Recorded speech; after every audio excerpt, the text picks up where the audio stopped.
So these are just some of the kids that live in the village where Abusa Mahango lives that we stayed in while we were at the north working and ministering.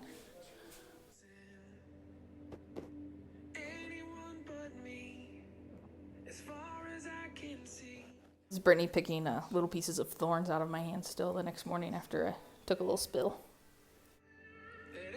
So one of the villages we went to gave us a whole thing of ground nuts. They boiled them up for us the next morning. And then in the village, Abusa Mahango knows that Jerry loves popcorn, so they made us some popcorn. Another village gave us that honey. It was also very good. And then this was just our breakfast that last morning that we were there with some peanut butter honey toast, eggs, bacon. This was just our devotion we had every morning. They started out with some music, and everyone from the village who wanted to join came in and joined us during our devotion time.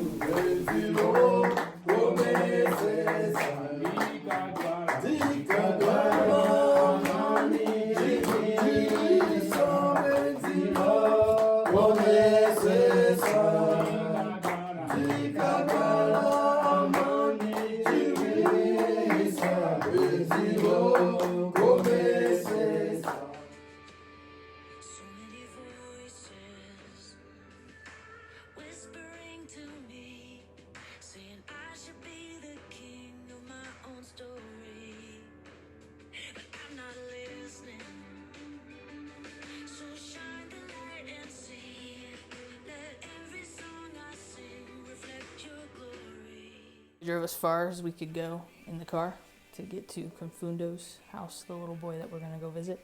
And we had to stop and then hike.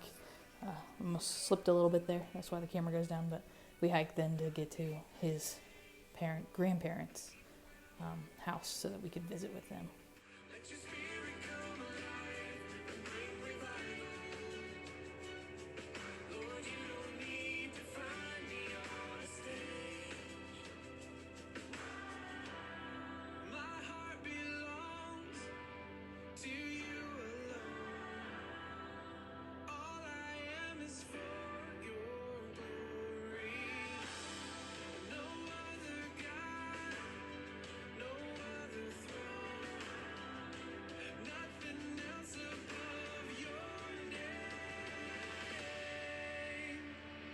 Here in Africa, I know yesterday we had sweat glands. Today we have skin on the arms.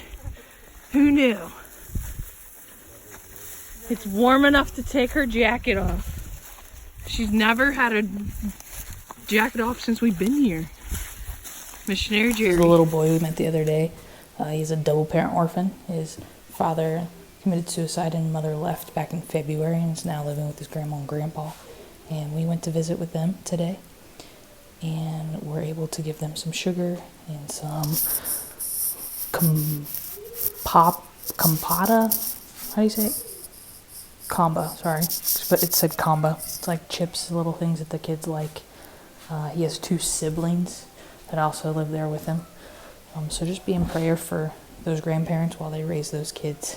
And with him, he has some kind of muscular problem, you can tell. It's a hard time walking and getting around, but had a big smile on his face, and grandparents were so grateful for us coming there that they even gave us a chicken. They were upset that they didn't know we were coming and they couldn't prepare chicken for us, so they gave us a whole chicken to take with us.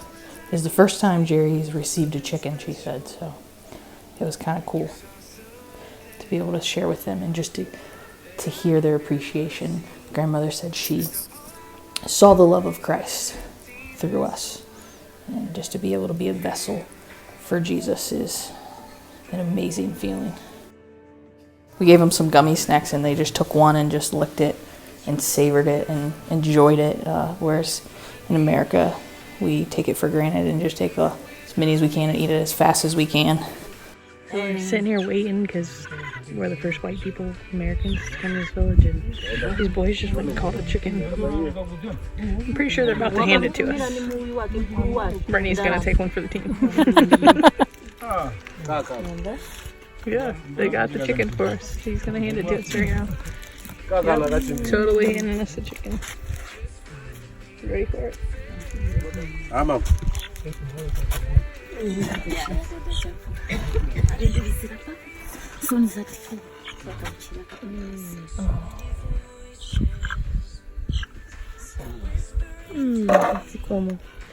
says, thank you so much for coming here. She has failed to cook something for you, but you have shown her the great love of God. It's not easy that for the support that you have given to our family, and may God bless you. Thank you for welcoming us here. That's the orgasm of Pokerera. Yeah.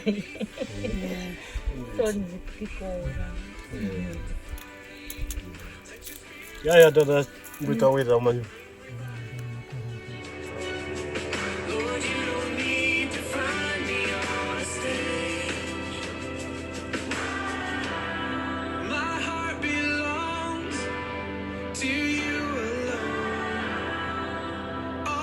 Listen, Joshua's carrying this chicken awful close to me.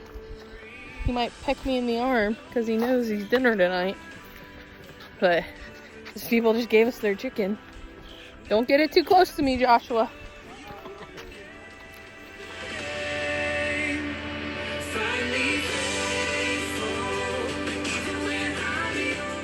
So this was our team that helped us out in the north, the Busamahangos family, and our translators, Joshua and Moreland, the ladies who cooked for us every day and prepared our baths for us. They had to walk and get the water.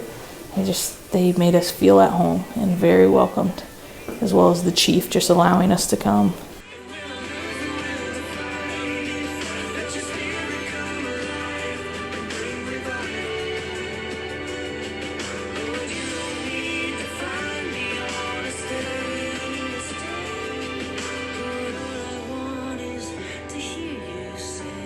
Over the last week, we drove about 8 hours to get to the northern part of Malawi, to be able to share blankets, soap, and sugar for all of the orphans and the widows in this area.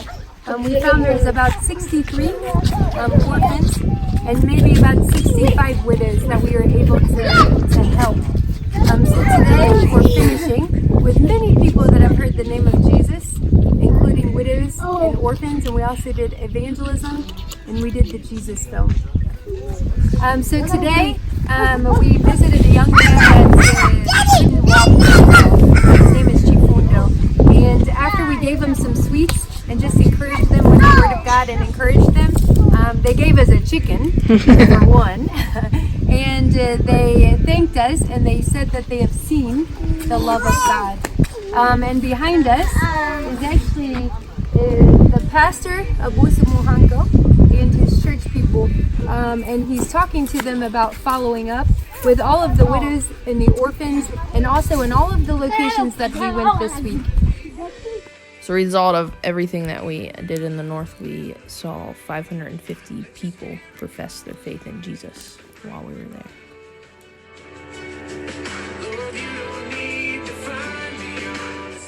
So I gotta give credit to Ellen for pointing this out, but have you ever watched anyone eat popcorn? I don't know why they do it on dates. You eat one piece, you're eating it, and you take one piece and you take a bite. Not bad, one little piece. And you take another little piece and you take a bite. And all of a sudden you're having a conversation, you're really enjoying your popcorn. So these guys, they're having a great conversation, enjoying each other's company. And all of a sudden you just take a big handful and you're like, oh. Every time you eat popcorn, everyone does it.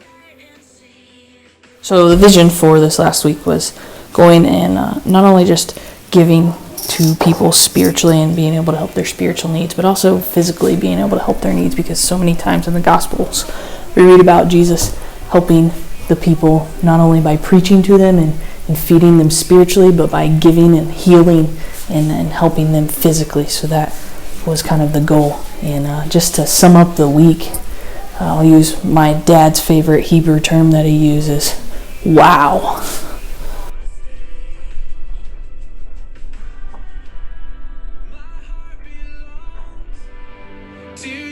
Our verses are Mark chapter 2, and it starts with, the people heard that he had come home. They gathered in such large numbers that there was no room left, not even outside the door.